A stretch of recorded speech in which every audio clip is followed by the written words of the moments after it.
ตัดทางมาเจอปราสาทเก่าเนาะ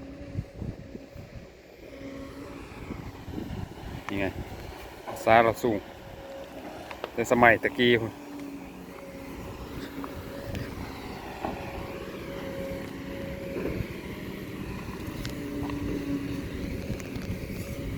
ประมาณ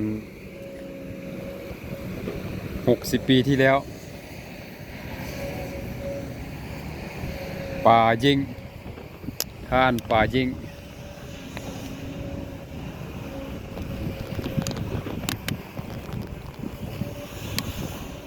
ประมาณจากปีเลยนี่ฮอดบ่50 5 กับ 1ไม่วะ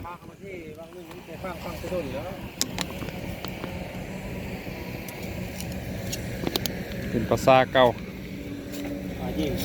คุมเฮวท่านป่ายิง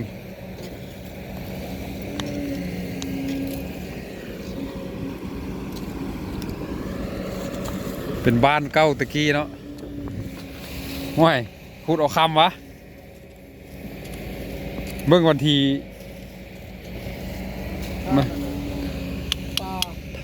ก็สร้างวันที21/2017โอ้อันนี้เพิ่นมา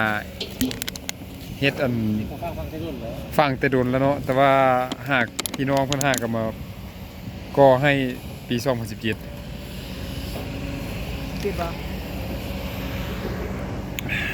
ตัดทางมาถึกพอดี